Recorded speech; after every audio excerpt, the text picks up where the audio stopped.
Hello everyone, welcome back. Today we are settling a debate in my kitchen. Are air fryer eggs actually better than traditional boiled eggs? Do they taste different? Is one easier? Is one overhyped? I'm cooking both methods side by side and we are cutting them open to see the real difference. Let's find out. Well, these are the eggs I'm going to use. I bought them from the shop. I don't rear chicken and I hope they are not fresh. The older eggs are the ones best for boiling and we'll find out about that later. We'll start with the traditional boiling method. I place my eggs in a sufuria with clean water and add enough water to cover them completely. Add some salt and this will help the shell to peel easily. I'll put it on a medium heat and bring it to a boil. Once it starts boiling, I'll reduce the heat slightly and let them cook for about 10 to 12 minutes for fully hard eggs. Let's prep our fresh kachumbari while the eggs are cooking. For kachumbari, you need onion, tomatoes, coriander leaves, lemon, and one chili pepper. I'm going to prep them out of camera. Done prepping my kachumbari ingredients. If you don't like strong onion taste, soak the sliced onions in salted water for about 5 to 10 minutes. This reduces the bitterness and makes the kachumbari sweeter and fresher.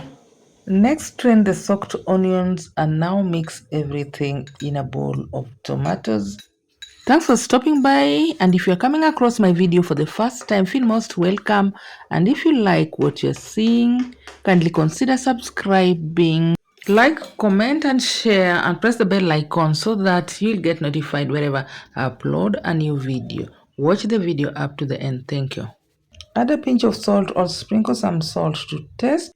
Then squeeze the lemon juice of half lemon. The lemon juice will add some freshness to our kachumbari and take it to the next level. Mix gently and let it sit for a few minutes so the flavors combine beautifully. Set aside and let's check our boiled eggs.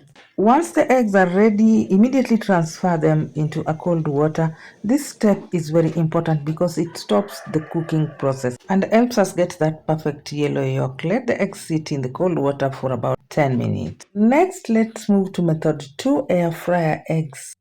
I'll use the remaining eggs they are cold from the fridge. Then I carefully place the eggs directly into the air fryer basket. No water needed. Don't overcrowd, leave some space for the air to circulate. I'll set my air fryer to 140 degrees Celsius and cook them for 14 to 15 minutes for fully hard eggs. If you like them soft or a little bit runny, you can reduce the timer, that's up to you. In the meantime, I will peel the boiled eggs while the air fryer ones are cooking. Remove them from the water and pat them dry with a kitchen towel. Gently roll the eggs on the surface or counter surface and peel the eggs. The shells should be coming off easily. Due to all the process applied, unfortunately, it doesn't peel off easily. This only means my eggs are fresh from the farm. Cold eggs, the shell normally comes off easily if all this process are followed. Though not a big deal, our goal here is for the egg to cook perfectly.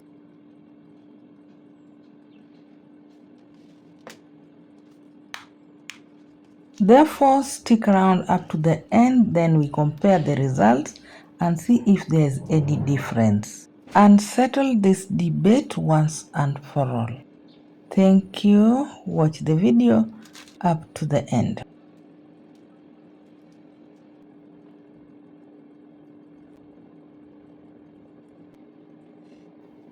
Let's cut this together and see how inside looks. Look at that.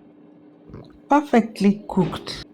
Firm white, a beautiful yellow center, no green ring. Well, my air fryer eggs are ready. Real kitchen moment. While the eggs were still on the air fryer, I had a loud expulsion. I thought the egg has burst, so it was just a crack. This is normal. If this happened, don't panic. It's just the pressure from the hot circulating air. It doesn't affect the taste at all. And we're going to repeat the same process. You may notice air fryer eggs sometimes have small brown spots on the shell, and that is normal. Well, cracking or egg bursting in air fryer is normal. To avoid this, simply reduce your heat maybe to 125 or 130 and extend your cooking time to 17 minutes or even 20. I did a mistake. Mine was 140 degrees Celsius and I was supposed to set it at 135 degrees Celsius. And most of the machines are different, so get to know your machine first. This is the cracked egg from air fryer, and I'm going to cut it so that we can see inside if it's well cooked or undercooked. As you can see, it's perfectly cooked. It has firm white and yellow yolk, slightly creamier. Well, let's cut them side by side and compare the result and see if there's any difference. Moment of truth. Both eggs looks almost the same. The yolks are yellow, the whites are firm, no green ring.